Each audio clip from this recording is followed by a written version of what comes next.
నమస్తే KTV 1 news కి స్వాగతం. బులెటిన్ ముందుగా హెడ్లైన్స్.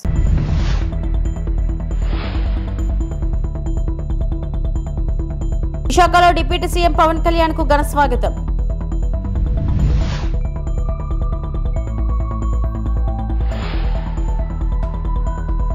తిరుమల శ్రీవారిని దర్శించుకున్న ఏపీ హోంమంత్రి అనిత.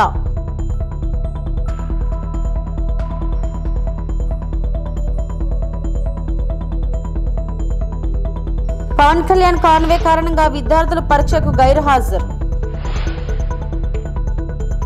అల్లూరు సీతారామరాజు జిల్లాలో 2 రోజుల పర్యటన నిమిత్తం డిప్యూటీ సీఎం పవన్ కళ్యాణ్ విశాఖపట్నం విమానాశ్రయానికి చేరుకున్నారు. అక్కడి నుంచి నేరుగా డుమ్రిగూడ మండలం పోతంగి పంచాయతీ పెద్దపాడు గ్రామానికి బయలుదేరారు. మార్గ మధ్యలో పెందుర్తి కూడలలో పవన్ కళ్యాణ్ కు అభిమానులు ఘనంగా స్వాగతం పలికారు.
తిరుమల శ్రీవారిని ఏపీ హోంమంత్రి అనిత, పౌర సరఫరాల మంత్రి నాదెండ్ల మనోహర్ వేరువేరుగా దర్శించుకున్నారు. ఏపీ ప్రారంభ విరామ దర్శన సమయంలో కుటుంబ సభ్యులతో కలిసి అనిత స్వామివారి సేవలో పాల్గొన్నారు. టీటీడీ అధికారులు వీరికి స్వాగతం పలికి దర్శన ఏర్పాట్లు చేశారు. దర్శనం అనంతరం రంగనాయకుల మండపంలో పండితులు వీరికి ఆశీర్వచనం చేసి స్వామివారి తీర్థ ప్రసాదాలను అందజేశారు.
$1.60 కోట్లతో కనకాయలంక, పేదలంక గ్రామాల్లో రక్షిత మంచినీటి పథకాలకు శంకుస్థాపన చేసిన మంత్రి రామానాయుడు.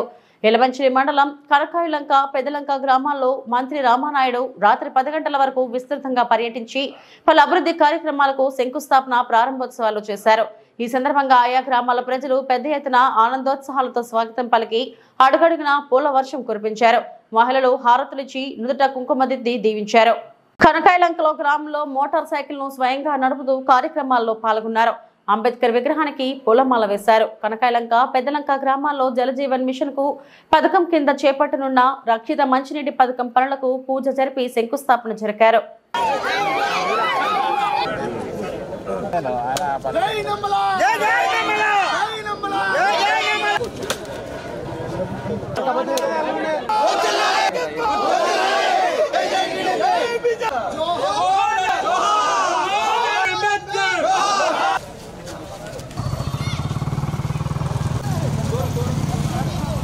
కంగారు పడిపోకండి.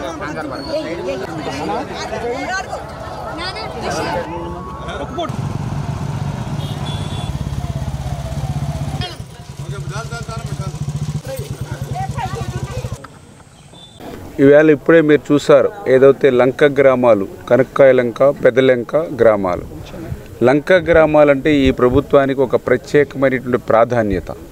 ఎందుకంటే వరదల సమయంలో వీళ్ళ బాధలు, కష్టాలు, కన్నీళ్లు దగ్గర నుండి చూసాం. ప్రజానాయకులుగా మేమందరం కూడా ఏ వరద సమయంలో ఏ పిల్లవాడు జారి గోదావరిలో కలిసిపోతాడనేటువంటి భయంతో ఒక పక్క, ఏ పాము ఎటువైపు నుంచి వచ్చి కాటు వేస్తుందో అనేటువంటి ఇంకొక భయం ఇంకొక పక్క, రాత్రులు కరెంట్ లేక పాపం ఆ యొక్క చీకట్లోనే మగ్గిపోతున్నటువంటి ఏదైతే అలంక గ్రామాలు. చిన్న ఏదైనా పాము కాటేసిన ఒక కడుపు నొప్పి వచ్చినా కూడా మరి ఆ యొక్క అర్ధరాత్రి ఆ గోదావరి దాటి ఆసుపత్రికి వెళ్ళలేనటువంటి పరిస్థితి. ఇవన్నీ దృష్టిలో పెట్టుకునే ఈవేళ ఈ ప్రజాప్రభుత్వం ఈ లంక గ్రామానికి అత్యంత ప్రాధాన్యతనిస్తూ ఇప్పుడే మనం చూసాం ఏదైతే కనక్కాయ లంక గ్రామానికి మరి కనీసం త్రాగడానికి మంచినీళ్ళు లేనిటువంటి స్థితిలో ఆ గ్రామంలో ఆ మంచినీళ్ళు కోసం వాళ్ళు మరి రేవు దాటి గోదావరి దాటి 25 లీటర్ల టిన్ను నీళ్ళు ఏదైతే గోదావరిలో కూడా చూస్తూ ఉన్నామో అటువంటి స్థితిని గమనించి ఈవేళ కనక్కాయ లంక గ్రామానికి 55 లక్షల రూపాయలు, అదేవిధంగా పెదలంక గ్రామానికి 55 లక్షల రూపాయలు ఒక్క రక్షిత మంచినీటికే ఈరోజు 2 గ్రామాలకి కలిపి 1,10,00,000 రూపాయలు అక్షరాలు ఈ లంక గ్రామాలకి ఇప్పుడు శాంక్షన్ చేసి శంకుస్థాపన చేసాం. దీనివల్ల ఇంకా 20 లీటర్ల టిన్నులు మోసుకునేటువంటి పరిస్థితి ఈ 2 లంక గ్రామాలకి భవిష్యత్తులో లేకుండా చేస్తూ ఉన్నాం. అదేవిధంగా ప్రతి వీధికి కూడా మరి ఈవేళ రోడ్లు అంటే ఆ రోజు 14, 19 వేసాం, మళ్ళీ ఈరోజు 24లో మళ్ళీ ఈ కూటమి అధికారంలోకి వచ్చిన తర్వాత మళ్ళీ ఇప్పుడు మొదలు పెట్టాం. ఇట్లా ప్రతి సంక్షేమ కార్యక్రమం, అభివృద్ధి కార్యక్రమం పెద్ద ఎత్తున ఇప్పుడే కనక్కాయలంక గ్రామానికైతే మరి వాళ్ళందరూ అడిగారు, వరదలు వచ్చినప్పుడల్లా ఈ యొక్క కాజ్వే దాటి రేవులు దాటాలంటే కష్టమవుతూ ఉంది, ఒక చిన్న ఫ్లైఓవర్ బ్రిడ్జ్ వేయమని అడిగితే నేను కూడా ఒక 5 కోట్లు 6 కోట్లు అవుతుంది, కనీసం మోటార్ సైకిల్లో ఆటో వెళ్ళేటువంటి విధంగా ఉంటే అర్ధరాత్రి మరి ఏ మహిళలకి ఏ ఇబ్బంది వచ్చినా కూడా, ఏ పురిటి నొప్పులు వచ్చినా, ఈ మరి ఏ పాము కోట నొప్పి వచ్చినా ఆసుపత్రికి తీసుకెళ్ళడానికి ఉండాలి అనేటువంటి ఆలోచనతో అనుకున్నాం. కానీ నిన్న ఎస్టిమేషన్ వేస్తే 25 కోట్లు 30 కోట్లు చెప్తూ ఉన్నటువంటి పరిస్థితి ఉన్నది. 900 కుటుంబాలు అయినా సరే మాట ఇచ్చాము, లంక గ్రామాలు డబ్బులతో సమస్య లేదు, పనులు చేయాలనే ఆలోచన. అంటే ఈ రకంగా అడుగడుగునా కూడా మానవత్వంతో పనిచేసేటువంటి ప్రభుత్వం మా తెలుగుదేశం, జనసేన, బీజేపీ ఎన్డీఏ ప్రభుత్వం. మరి గత ప్రభుత్వం చూశారు మీరు, మరి వైఎస్ఆర్సీపీ 5 సంవత్సరాల రైతులు తాము విక్రయించుకున్న ధాన్యానికి సంబంధించి 24 గంటల వ్యవధిలోనే డబ్బులు వారి ఖాతాల్లోకి జమ చేసే విధంగా ప్రభుత్వం చర్యలు తీసుకుంటుందని తణుకు ఎమ్మెల్యే ఆర్మిల్లి రాధాకృష్ణ పేర్కొన్నారు. సోమవారం తణుకు మండలం దువ్వ, వేల్పూర్ గ్రామాల్లో ధాన్యం కొనుగోలు కేంద్రాన్ని ప్రారంభించిన ఆయన మాట్లాడారు. తణుకు నియోజకవర్గంలో 53 రైతు సేవా కేంద్రాల ద్వారా దాదాపు 1,00,000 టన్నులకు పైగా ధాన్యం కొనుగోలు చేసేందుకు ప్రణాళికలు చేపట్టినట్లు తెలిపారు. రబీ సీజన్ కు సంబంధించి జిల్లాలో 6 లక్షల టన్నుల, తణుకు నియోజకవర్గంలో 1,00,000 టన్నుల చొప్పున ప్రభుత్వం నిర్ణయించిన మద్దతు ధరకు కొనుగోలు చేసి రైతులకు అన్ని విధాలుగా కూటమి ప్రభుత్వం అండగా నిలబడుతుందని చెప్పారు. రైతులు తమకు నచ్చిన ప్రాంతాల్లో ఏ రైస్ మిల్లుకు కావాల్సి వస్తే ఆ రైస్ మిల్లుకు అమ్ముకునే విధంగా చర్యలు చేపట్టినట్లు తెలిపారు. ప్రభుత్వం నిర్ణయించిన మద్దతు ధరతో పాటు లోడింగ్, అన్లోడింగ్, హమాలీ ఛార్జీలు సైతం ప్రభుత్వమే చెల్లించే విధంగా చర్యలు తీసుకున్నట్లు పేర్కొన్నారు. ఈ కార్యక్రమంలో పౌర సరఫరాల, రెవెన్యూ అధికారులతో పాటు కూటమి నాయకులు, కార్యకర్తలు పాల్గొన్నారు. ధాన్యం కొనుగోలు కేంద్రాలను ఈరోజు తణుకు నియోజకవర్గంలో వేల్పూరు, దువ్వ గ్రామాల్లో ప్రారంభించుకుని ఈ రబీ సీజన్కి సంబంధించి నియోజకవర్గంలో దాదాపు 1,60,000 టన్నుల ధాన్యం పండితే ఈరోజు నియోజకవర్గంలో ఉన్నటువంటి 53 రైతు సేవా కేంద్రాల ద్వారా ధాన్యం కొనుగోలు ప్రక్రియని ప్రారంభించుకోవడం జరిగింది. ముఖ్యంగా రైతులకి మద్దతు ధర అందించే విధంగా, రైతాంగానికి ఎటువంటి ఇబ్బంది లేకుండా వారు ఏ రైస్ మిల్లుకి తోలుకోవాలనుకుంటే ఆ రైస్ మిల్లు అమ్ముకునే విధానాన్ని ఈ ప్రభుత్వం తీసుకొచ్చి రైతులకు సంబంధించి ఈరోజు గన్నీ బ్యాగ్స్ ఇవ్వడంతో పాటుగా వారికి కావాల్సినటువంటి లోడింగ్, అన్లోడింగ్, అదేవిధంగా ట్రాన్స్పోర్ట్, హమాలీ ఛార్జెస్ని కూడా ప్రభుత్వం చెల్లిస్తూ ఈరోజు ధాన్యాన్ని ఎటువంటి ఇబ్బంది లేకుండా ధాన్యం సేకరించినటువంటి 24 గంటల్లో రైతుల ఖాతాల్లో డబ్బులు జమ అయ్యే విధంగా ప్రభుత్వం అన్ని చర్యలు కూడా తీసుకుంది. ఈరోజు రైతు పక్షపాతిగా గౌరవ ముఖ్యమంత్రి నారా చంద్రబాబు నాయుడు గారు, ఉప ముఖ్యమంత్రి వర్యులు పవన్ కళ్యాణ్ గారు, అదేవిధంగా మోడీ గారి సహకారంతో కూటమి ప్రభుత్వం వచ్చిన తర్వాత రైతులకు ఉన్నటువంటి ఇబ్బందులన్నింటినీ కూడా అధిగమించే విధంగా గత ప్రభుత్వం ఏదైతే రైతులని ధాన్యం కొనుగోలు పేరుతో తీవ్రమైనటువంటి ఇబ్బందులకు గురి చేస్తుందో, ఆ రోజు రైతు ధాన్యం అమ్ముకోవాలంటే ఎక్కడ అమ్ముకోవాలో తెలియనటువంటి పరిస్థితి, తరుగుల పేరుతో బస్తాకి 4 కేజీల నుంచి 12 కేజీల వరకు దోపిడీ చేసినటువంటి పరిస్థితి, గన్నీ బ్యాగులు అందనటువంటి పరిస్థితి. ఈ నియోజకవర్గంలో పౌర శాఖ మంత్రిగా ఉన్నటువంటి అప్పటి ప్రజాప్రతినిధి ఆ విధంగా రైతులకు కూడా న్యాయం చేయలేనటువంటి పరిస్థితులు ఆ రోజు ప్రభుత్వం ఉంది. అన్ని విధాలుగాను కూడా మోసపోయినటువంటి, ధాన్యం అమ్ముకున్న తర్వాత డబ్బులు ఎప్పుడు వస్తాయో తెలియనటువంటి పరిస్థితి. 6 నెలలైనా డబ్బులు పడకుండా గత ప్రభుత్వం దాదాపు 1600 కోట్ల రూపాయలు బకాయిలు పెట్టిపోతే, ఈ ప్రభుత్వం వచ్చిన తర్వాత రైతులకు సంబంధించినటువంటి 1600 కోట్ల రూపాయలతో ఆ బకాయిలు చెల్లించడంతో పాటుగా ముఖ్యంగా గత ఖరీఫ్ సీజన్కి సంబంధించి ధాన్యం సేకరణలో 24 గంటల్లో రైతుల ఖాతాలో జమ చేయడం జరిగింది. అదేవిధంగా ఈరోజు రబీకి సంబంధించి రైతు సేవా కేంద్రాల ద్వారా, సొసైటీల ద్వారా, ప్యాడీ పర్చేసింగ్ సెంటర్ ద్వారా సేకరించినటువంటి ధాన్యానికి వెంటనే డబ్బులు చెల్లించే ఏర్పాట్లు కూడా చేయడం జరుగుతుంది. ఈరోజు పశ్చిమ గోదావరి జిల్లాలో దాదాపు 6 లక్షల టన్నుల ధాన్యం సేకరణ లక్ష్యంగా పెట్టుకోవడం జరిగింది. దానిలో భాగంగా తణుకు నియోజకవర్గంలో 1,00,000 టన్నులు పైగా సేకరించి ఈరోజు రైతులందరికీ కూడా తగు న్యాయం చేసే విధంగా ఈ ప్రభుత్వం ముందుకు వెళ్తుంది. ఒక రైతు పక్షపాతిగా చంద్రబాబు నాయుడు గారు రాబోయే రోజుల్లో ఈ సంవత్సరం ముఖ్యంగా రైతాంగానికి అందరికీ కూడా ఏదైతే ఎన్నికల్లో హామీ ఇచ్చారో దానికి అనుగుణంగా రైతులందరికీ కూడా 20,000 రూపాయలు ఇచ్చే కార్యక్రమాన్ని కూడా ఈ ప్రభుత్వం తీసుకొస్తుంది. అలాగే కౌలు రైతులకు సంబంధించి కౌలు క్రెడిట్ కార్డులను కూడా ఇచ్చి వారికి ఇబ్బందులు లేకుండా చూసే విధంగా, వారికి లోన్లు కూడా ఎప్పటికప్పుడు ఇచ్చే విధంగా కూడా ప్రభుత్వం అన్ని చర్యలు తీసుకుంటుంది. అలాగే గత ప్రభుత్వం పూర్తిగా నిర్లక్ష్యం చేసినటువంటి మెకనైజేషన్ని, ఈరోజు వ్యవసాయ యాంత్రీకరణ అనేది గత 5 సంవత్సరాల్లో ఎవరో చూడనటువంటి పరిస్థితి. మరలా ఈరోజు ప్రభుత్వం వచ్చిన వెంటనే మెకనైజేషన్కి సంబంధించి సబ్సిడీతో రైతులకి యంత్రాంగాన్ని, వ్యవసాయ యాంత్రీకరణకి సంబంధించి పనిముట్లను కూడా అందించడం జరుగుతుంది. ఈ విధంగా ఈ ప్రభుత్వం రైతుల పట్ల ఒక సానుభూతితో వ్యవహరిస్తూ రైతులకు అండగా నిలబడే విధంగా ఈరోజు ప్రభుత్వం ముందుకు వెళ్తుందని ఈ సందర్భంగా తెలియజేసుకుంటూ, తణుకు నియోజకవర్గంలో కూడా రైతాంగానికి ఎక్కడా కూడా ఈ రబీ సీజన్కి సంబంధించి సాగునీటి సమస్య లేకుండా అన్ని చర్యలు తీసుకుని ఈరోజు సకాలంలో పంట చేతికి వచ్చే విధంగా, దాని ద్వారా ఈరోజు ఎంఎస్పి ఏదైతే ఉందో 1,725 రూపాయలు కామన్ వెరైటీని ఈరోజు ప్రభుత్వ మద్దతు ధరకి కొనుగోలు చేసే విధంగా, అలాగే ఏ గ్రేడ్ 1,740 రూపాయలకి కొనుగోలు చేసే విధంగా ప్రభుత్వం చర్యలు తీసుకుందని ఈ సందర్భంగా తెలియజేసుకుంటూ రైతులందరికీ కూడా. అన్నమయ్య జిల్లా రాయచోటి పట్టణంలోని ఎన్జిఓ కాలనీలో ఉన్న శ్రీ కోదండ రామాలయంలో శ్రీరామనవమి వేడుకలు ఘనంగా జరిగాయి. రాష్ట్ర రవాణా శాఖ మంత్రి మండపల్లి రాంప్రసాద్ రెడ్డి, హరిత దంపతులు సతీ సమేతంగా స్వామి అమ్మవార్లకు పట్టు వస్త్రాలు, ముత్యాల తలంబరాలను తీసుకొచ్చి సమర్పించి ప్రత్యేక పూజలు చేసి స్వామివారి కళ్యాణ మహోత్సవంలో పాల్గొన్నారు. వేద పండితుల వేద మంత్రోచ్చరణల మధ్య శ్రీ సీతారాముల కళ్యాణం కన్నుల పండుగగా నిర్వహించారు. మంత్రి రాంప్రసాద్ రెడ్డి దంపతులకు వేద పండితులు స్వామివారి తీర్థ ప్రసాదాలను అందజేశారు.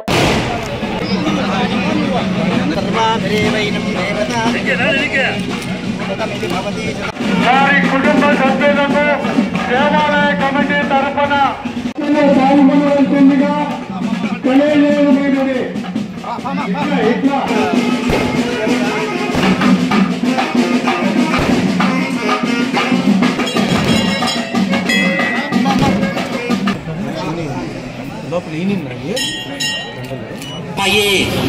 లోక కళ్యాణ సిద్ధ్యర్థం శీఘ్రమేవ వర్ష జల సంపూర్ణత్వ సిద్ధ్యర్థం ఉన్నత స్వామి ప్రారంభించండి. ఓం జలాయ నమః, ఓం జలలింగాయ నమః. సత్యమాపో సర్వాదేవాయ శ్రీనివాసాయ మంగళం మంగళం గోసరేంద్రాయ రాజమణీయం సమర్పయామి. నమస్కారం. జై జై శ్రీరామ్.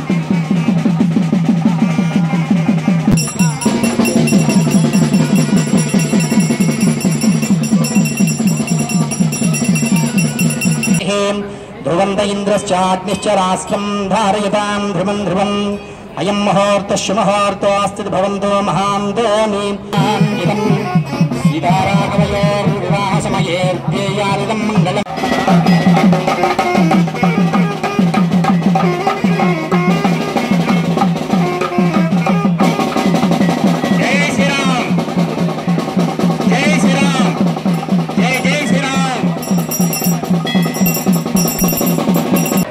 ఈరోజు రాయచోటి పట్టణం ఎన్జిఓ కాలనీలో వెలిసిన సీతారామాలయంలో ఘనంగా సీతారాముల కళ్యాణం జరిగింది. ఈ కార్యక్రమానికి ఇచ్చేసిన భక్తులకు, రాయచోటి ప్రజలకు ప్రతి ఒక్కరికి ధన్యవాదాలు తెలియజేసుకుంటూ, మనందరికీ తెలుసు ప్రపంచానికి శాంతికి, ఒక కర్మకు, ఒక యోగికి మూలం శ్రీరామచంద్రుడు. ఆయన సీతా సమేతంగా ఈరోజు కళ్యాణం జరుపుకుంటున్నాం. ఇక్కడ మన భారతదేశంలో ఈ రోజుకి ఆ శ్రీరామచంద్రుడు రాజ్యం ఎలాగ ఉందో అలాగే ఈరోజు మన భారతదేశంలో కూడా ఈ కర్మభూమిగా చెప్పుకుంటున్నాం. ఈరోజు హిందువులందరూ ఈ కార్యక్రమాన్ని భారతదేశం అంతటా ఘనంగా జరుపుకోవడం జరుగుతూ ఉంది. మన తెలుగు రాష్ట్రాల్లో భద్రాచలంలో అయితేనే, అలాగే మన ఒంటిమిట్టలో అయితేనే శ్రీరామ నవమి కార్యక్రమాలు జరుపుకోవడం జరుగుతూ ఉంది. ఈరోజు ముఖ్యంగా రాయచోటి పట్టణంలో వేలాదిగా విచ్చేసిన మహిళా మూర్తులందరికీ, అలాగే ఈ కార్యక్రమంలో కళ్యాణంలో పాల్గొన్న సోదరులందరికీ నా ధన్యవాదాలు తెలియజేసుకుంటూ, ఈరోజు ఈ కళ్యాణం జరిపించే భాగ్యం నాకు దక్కింది. దీనికి అవకాశం కల్పించిన ఎన్జిఓ కాలనీ టెంపుల్ కమిటీకి, అలాగే ఈరోజు అందరికీ భోజన వసతులు కల్పించేదానికి మాకు భాగ్యం కల్పించిన మీ అందరికీ ధన్యవాదాలు తెలియజేసుకుని సెలవు తీసుకుంటున్నాను. అమెరికా అధ్యక్షుడు ట్రంప్ నిర్ణయంతో కుదేలైన ఆక్వా రైతులు. పశ్చిమ గోదావరి జిల్లా భీమవరం మండలం తాడేరు గ్రామంలో రొయ్యలు సాగు చేస్తున్న అల్లూరి శ్రీనివాసరాజు, యాళ్ల బండి శ్రీకృష్ణ ఆక్వాలో ఎదుర్కొంటున్న సమస్యలను వివరిస్తూ, ఆక్వాలో మన దేశం సుమారు 60,000 కోట్లు విదేశీ మాదక ద్రవ్యాన్ని సంపాదిస్తుందని, ఇప్పుడు అమెరికా అధ్యక్షుడు ట్రంప్ తీసుకున్న నిర్ణయం వలన మన దేశం నుండి ఎగుమతి అవుతున్న ఆక్వా రంగంపై 25% సుంకం విధించడంతో ఆ భారాన్ని ఆక్వా రైతు మీద వేయడంతో అధిక మొత్తంలో నష్టపోతున్నామని, ఇంత నష్టపోతున్న ఆక్వా మేతలు మందుల ధరలు మాత్రం తగ్గించకపోవడం వల్ల కష్టాల బారిన పడుతున్నామని, అదేవిధంగా గతంలో ప్రతిపక్షంలో ఉన్నప్పుడు ఆక్వా రైతులను ఆదుకుంటామని చెప్పిన ప్రస్తుత కూటమి ప్రభుత్వం విద్యుత్ ఛార్జీలతో పాటు ఫ్యూయల్ ఛార్జెస్, ఇతర ఛార్జీలతో చాలా ఇబ్బందులు పడుతున్నామని, దీన్ని దృష్టిలో పెట్టుకుని ఆక్వా రంగాన్ని ఆదుకోవాలని అమెరికా అధ్యక్షుడితో మోడీ చర్చలు జరిపి చర్యలు తీసుకోవాలని, లేదంటే ఆక్వా రంగం క్రాప్ హాలిడే ప్రకటించాల్సి వస్తుందని తెలిపారు.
నా పేరు అల్లూరి శ్రీనివాసరాజు అండి.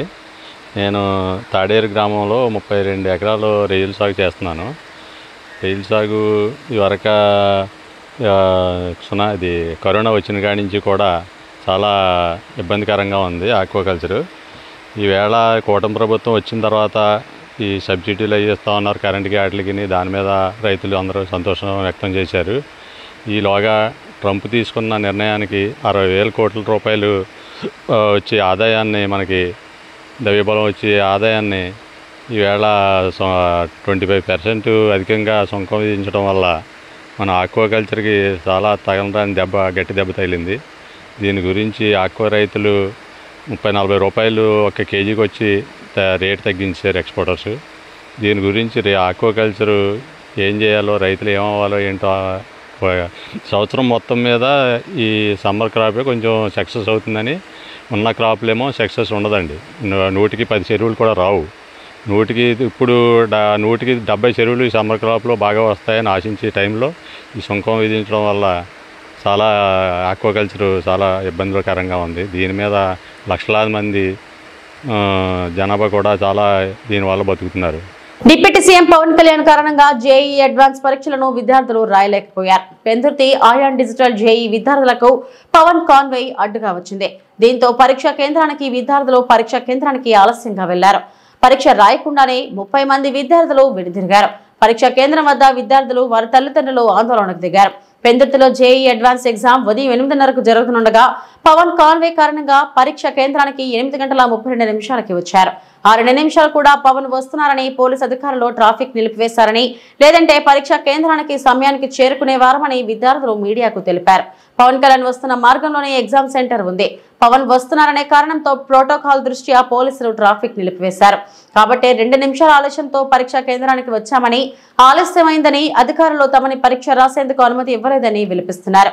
ఈ విషయంలో పవన్ జోక్యం చేసుకుని ఆ 30 మంది విద్యార్థులకు జేఈ అడ్వాన్స్ పరీక్ష నిర్వహించేలా చర్యలు తీసుకోవాలని వేడుకుంటున్నారు.